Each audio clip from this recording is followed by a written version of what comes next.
नमः शिवाय। ओम नमो नारायणाय। ओम श्री स्वर्णाकर्षण काल भैरवाय नमो नमः। ओम श्री नरदृष्ट निवारण काल भैरवाय नमो नमः। ओम गणानां त्वा गणपतिगुं अवामहे कविं कवीनापवस्त्रवस्तवं ज्येष्ठराजं ब्रह्मणस्पत आनशृण्वन्नोतभिस्सीदसादनगं श्रीमहागणाधिपतये नमः। ओम आदित्याय सोमाय मंगलाय बुधाय च गुरुशुक्रशनिभ्यश्च राहवे केतवे नमो नमः। हरि ओम। మా ఛానల్కి స్వాగతం. చూస్తున్న వీక్షకులకు ప్రేక్షకులకు ప్రియ కాలభైరవ భగవద్బంధులకి స్వాగతం పలుకుతూ మమ్మల్ని ఎంతగానో ఆదరిస్తూ ఉండబడినటువంటి ప్రియ సోదరి మనులకు అందరికీ సనాతన ధర్మ సంరక్షకులకు అందరికీ కూడా నూతన తెలుగు ఉగాది పండగ శుభాకాంక్షలు. శ్రీ క్రోధినామ సంవత్సరంలో అందరికీ నిండు నూరేళ్ల ఆయురారోగ్యాలను ప్రసాదించాలని, వారాలు 7, తిథులు 15, నక్షత్రాలు 27, రాసులు 12, లగ్నాలు 12, మహర్దశలు 9, అలాగనే షడ్రుచుల సమ్మేళనమే 6 ఋతువులతో కూడుకున్నటువంటి తీపి, కారం, పులుపు, చేదు, వగరు అనేటువంటిది ఎలా ఉంటుందో మనిషి జీవితంలో కష్టాలు సుఖాలు ఎప్పుడు ఉంటాయి. ఎవరి జీవితంలో కూడా ఎప్పుడు కూడా పూర్ణిమ శాశ్వతం కాదు, అమావాస్య అనేటువంటిది ఎప్పుడు అడ్డంకి కాదు అని చెప్పి గుర్తుపెట్టుకోవాలి. కనుక ఈ 360 రోజులు ఈ క్రోధినామ సంవత్సరంలో 30 సంవత్సరాల తర్వాత శని భగవానుడు తన సొంత గృహంలో ఉండగా వచ్చినటువంటి క్రోధినామ సంవత్సరం కావడం వలన అందరికీ నిండు నూరేళ్ల ఆయురారోగ్యాలని, విద్య, ఉద్యోగ, వ్యాపార, రాజకీయ, సేవారంగ కార్యక్రమాల్లో అన్నింటా విజయం సాధించాలని కోరుకుంటూ ఈ సంవత్సరంలో అందరికీ తెలుగు ఉగాది పండుగ శుభాకాంక్షలు. ద్వాదశ రాశిలో గ్రహ గమనాన్ని ఒకసారి వీక్షింపచేద్దాం. మేషరాశిలో గురు సంచార స్థితి, కన్యరాశిలో కేతు భగవాను సంచార స్థితి, కుంభరాశిలో శనిచర స్వామివారు స్వక్షేత్ర సంచార స్థితి, మీనరాశిలో రాహు సంచార స్థితితో ద్వాదశ రాశిలో గ్రహ గమనాలు ఈ విధంగా ఉన్నాయి.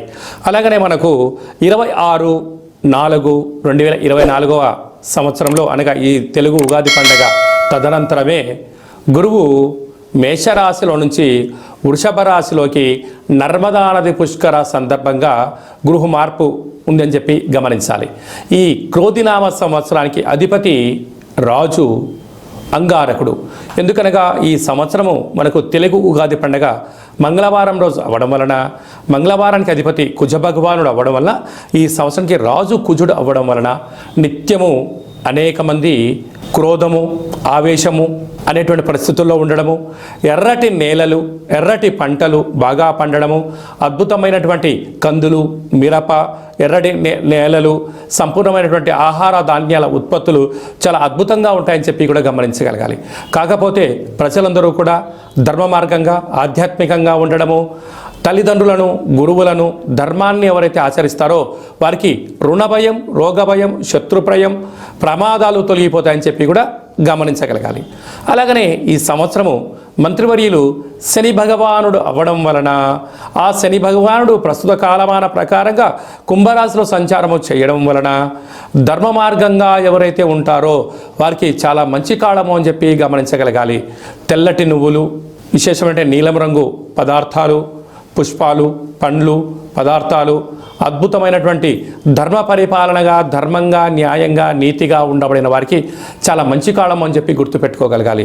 ఎవరైతే అధర్మంగా ఉంటారో, అన్యాయంగా ఉంటారో, రాక్షస జీవన విధానంగా ఉంటారో, గతి తప్పిన జీవన విధానం ఎవరైతే అలవర్చుకుంటారో వారికి అనేక ఇబ్బందులు ఉంటాయని చెప్పి కూడా గమనించగలగాలి.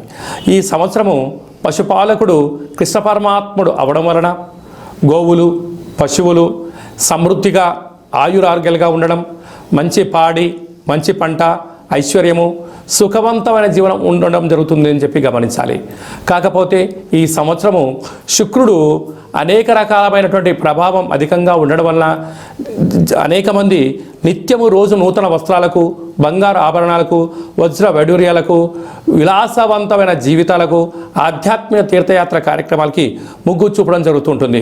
కాకపోతే విచక్షణారహిత జీవితాన్ని పొందడానికి, మద్యమత్తు మాంసాల జీవితాన్ని పొందడానికి ఎక్కువ మంది మక్కువ చూపించే పరిస్థితి ఉంటుంది. కనుక దయచేసి అలా వెళ్లకుండా ఆధ్యాత్మికమైన చింతనతో మీరు ఉండగలిగితే ఈ సంవత్సరము అందరికీ పట్టిందల్లా బంగారం అయ్యేటువంటి యోగ్యత కనపడుతుందని చెప్పి గమనించాలి. ఈ క్రోధినామ సంవత్సరంలో మిథున రాశి వారికి ఎలా ఉండబోతుందో ఈ వీడియోలో సవివరంగా సంపూర్ణంగా తెలుసుకుందాం.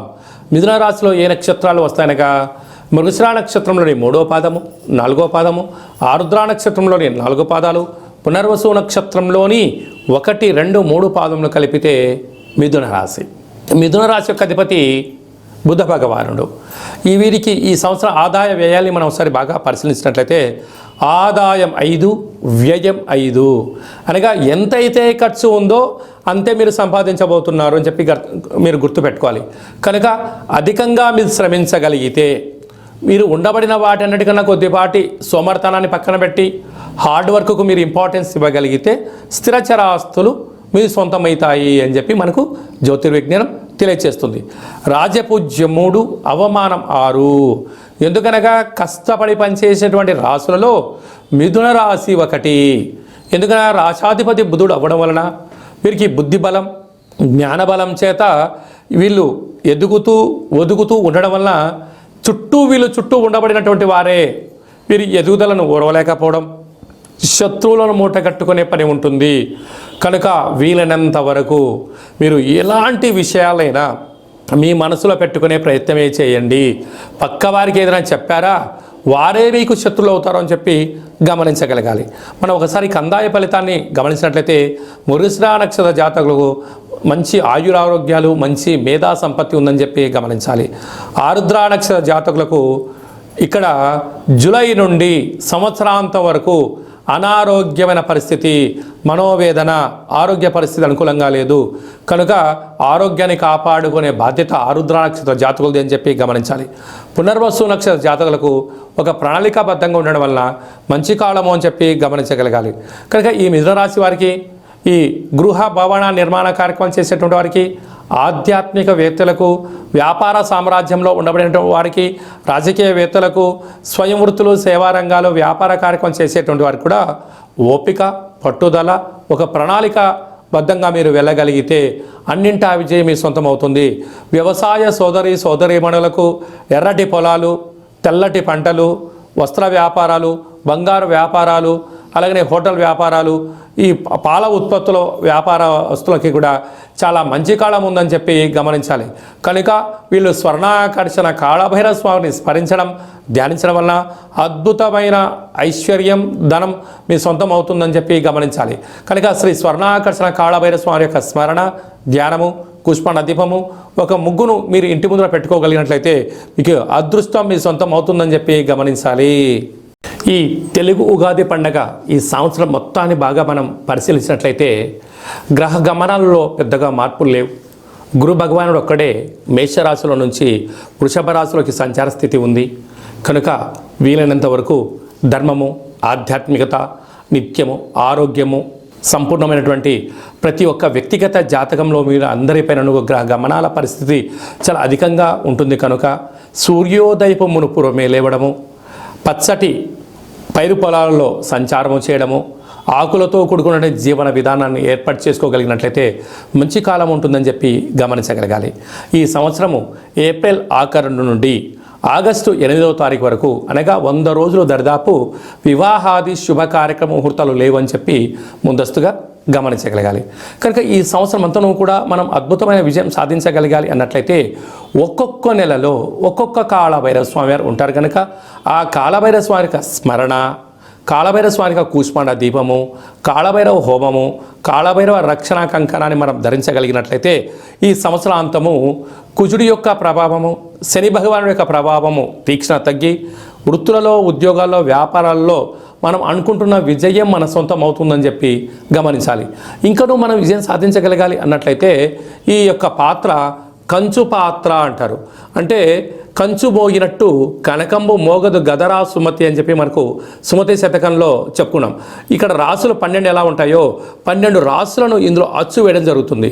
ఈ యొక్క పాత్రను మనం ఇంట్లో ప్రతిరోజు పూజ చేసుకున్న తదనంతరము 2 అగరబత్తులను వెలిగింపజేసుకొని మనసులో ఏదైతే కోరిక ఉందో కోరుకొని ఓం స్వర్ణాకర్షణ కాళభైరవాయ నమో నమః అనేటువంటి మంత్రాన్ని ఉచ్చరింపచేస్తూ ఇలా చిన్నగా శబ్దాన్ని చేసినట్లయితే ఓంకార శబ్దం రావడం జరుగుతుంటుంది. ఇలాగా ఈ ఒక ఓంకార శబ్దాన్ని ఇలా చిన్నగా ఇలా వృత్తాకారంలో తిప్పినట్లయితే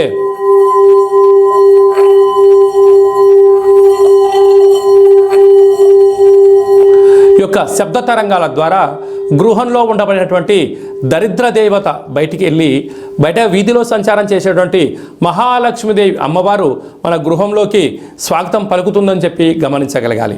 అలాగనే నరదృష్టి యొక్క ప్రభావాలు, గృహ వాస్తు దోష నివారణలు, యంత్ర మంత్ర తంత్ర పరతంత్ర పరక్రియ అంటే తాంత్రిక ప్రయోగ దోషాలు ఏమైనా కలిగినట్లయితే కూడా ఈ శబ్ద తరంగాల ద్వారా, శబ్ద ధ్వని ద్వారా మానవుని శరీరంలో ఉండబడినటువంటి షట్చక్రాల మూలాధార, స్వధిష్టాన, మణిపూరక, విశుద్ధ, అనహత, ఆజ్ఞా చక్రాలు వికసింపచేసి వ్యక్తిలో ఉండబడినటువంటి అద్భుత జ్ఞానములు, సంపూర్ణమైనటువంటి ఐశ్వర్యము, ఆనందానికి స్వాగతం పలుకుతారు అని చెప్పి గమనించాలి.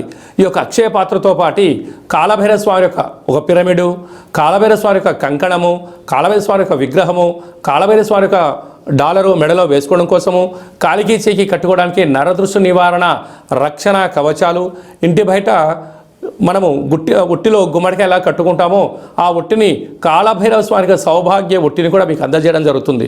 ఈ కావలసిన వారికి మన యొక్క దేవాలయంలో ప్రతి నెలలో 4 మంగళవారాలు, 4 శనివారాలు, శుద్ధాష్టమి, పూర్ణిమ, బహుళాష్టమి, అమావాస్య సందర్భంగా ఒక్కొక్క నెలలో ఒక్కొక్క కాళభైరవ స్వామి ఉంటారు కనుక ఆ కాళభైరవ స్వామి యొక్క పూజా కార్యక్రమాన్ని మీకు వాట్సాప్ ద్వారా లైవ్ కూడా చూపించి స్వామివారికి ఆశీస్సులు మీరు పొందగలరు. కనుక అక్షయ పాత్రను మన గృహంలో పెట్టుకుందాం, అష్ట కష్టాలకు స్వస్తి పలుకుదాం, ఐశ్వర్యానికి ఆనందానికి స్వాగతం పలుకుతాం అని చెప్పి గమనించాలి. అలాగే మీ వ్యక్తిగత జాతకం తెలుసుకోవాలనుకుంటున్నారా? మీ యొక్క పేరు, పుట్టినటువంటి తేదీ, నెల, సంవత్సరం, పుట్టిన సమయాన్ని రాసి మీరు వాట్సాప్లో పంపించగలిగినట్లయితే 100 సంవత్సరాల జాతకాన్ని వ్రాసి మీకు పంపించి మీరు పుట్టినప్పుడు గ్రహ గమనాలు ఎలా ఉన్నాయి, ప్రస్తుత కాలమాన ప్రకారం ఎలా ఉన్నాయి, భవిష్యత్తులో ఎలా ఉండబోతున్నాయో సవివరంగా సంపూర్ణంగా మీకు తెలియజేయడం జరుగుతుంది. అలాగనే చాలామందికి పుట్టినటువంటి కాల సమయంలో డేటా బర్త్లు లేనటువంటి కారణం వలన మీ పేరు యొక్క మొదటి అక్షరాన్ని అనుసరిస్తూ రాశిని, భూత భవిష్యత్ వర్తమానాన్ని కాళభైరవ ఉపాసన చేత గవళ ద్వారా అనగా రమణ శాస్త్రం ద్వారా మీకు తెలియజేయడం జరుగుతుంది. అలాగా మీ యొక్క కలిగినటువంటి అబ్బాయికి కానీ అమ్మాయికి కానీ ఆధ్యాత్మికంగా జన్మనామము ఏం పెట్టాలో తెలుసుకోవాలనుకుంటున్నారా? ఆధ్యాత్మికమైన మంచి పేర్లను మన యొక్క దేవాలయంలో మీకు తెలియజేయడం జరుగుతుంది. అలాగే మీ అబ్బాయి కానీ అమ్మాయి కానీ ఎంత ప్రయత్నం చేసినా సంబంధం ముడిపడడం లేదా, ఎందుకు పడట్లేదో మనకు తెలియజేయడం జరుగుతుంది.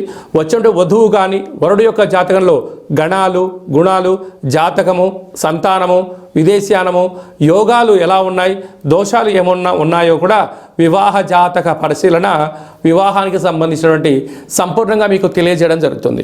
అలాగే గతంలో వివాహమైనటువంటి దంపతులు తరచుగా గొడవ పడడం కానీ, నిత్యం అనేక రకాల ఇబ్బందులతో పడడం కానీ, విడిపోవడం కానీ, అలాగే పోలీస్ స్టేషన్లు, కోర్టు మెట్లో విడాకులకు తీసుకోవాలి అనుకుంటున్న వారందరికీ కూడా ఒక చిన్న ఆధ్యాత్మిక సలహా ఏమిటయ్యనగా మీ యొక్క పేరులో కానీ మీ జాతకంలో కానీ స్వల్పమైన మార్పులు చేయడం వలన మీకు ఎలాంటి ఇబ్బందులు లేకుండా పార్వతీ పరమేశ్వరులు ఎలా కలిసి ఉంటున్నారో అలాంటి కలిసి ఉండడానికి ఆధ్యాత్మిక సలహాలు సూచనలు ఇవ్వడం జరుగుతుందని చెప్పి గమనించాలి.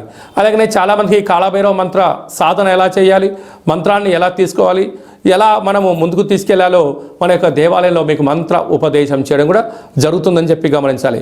కనుక ఈ క్రోధినామ సంవత్సరంలో అందరికీ శుభం, జయం, లాభం జరగాలని కోరుకుంటూ ఆశీర్వచనం. ఓం రాజాదిరాజాయ ప్రసహ్య సాహినే నమో వయం వై శ్రవణాయ కుర్మహే సమే కామాన్ కామకామాయ మహ్యం కామేశ్వరో వై శ్రవణో యదదాతు కుబేరాయ వై శ్రవణాయ మహారాజాయ నమః. శతమానం భవతి శతాయు పురుష సతేంద్రియ ఆయుష్యేవేంద్రియే ప్రతిష్టతి ధనం ధాన్యం బహుపుత్రలాభం శత సంవత్సరం దీర్ఘమాయు. సర్వే జనా సుఖినో భవంతు, లోకా సమస్తా సుఖినో భవంతు. సర్వం శ్రీ కాళభైరవ దేవతార్పణమస్తు. ఈ వీడియో మీకు నచ్చినట్టయితే లైక్ చేయండి, షేర్ చేయండి, మా ఛానల్ని సబ్స్క్రైబ్ చేసుకోండి. నేను చేస్తున్న ఆధ్యాత్మిక వీడియోలు మీకు ముందస్తుగా నోటిఫికేషన్గా రావాలి, అందరికన్నా ముందు మీరు చూడాలి అన్నట్టయితే గంట సింబల్ ప్రెస్ చేయండి, పైన ఆల్ అనే బటన్ కూడా తెలియచేయండి. భగవద్బంధులకు, మిత్రులకు, స్నేహితులకు మీరు ఎవరి క్షేమానైతే కోరుకుంటున్నారో లేక మీ క్షేమాన్ని ఎవరైతే కోరుకుంటున్నారో ఈ కాళభైరవ స్వామి యొక్క విషయాన్ని మీరు వారికి చేరవేయండి. హిందూ ధర్మాన్ని కాపాడండి.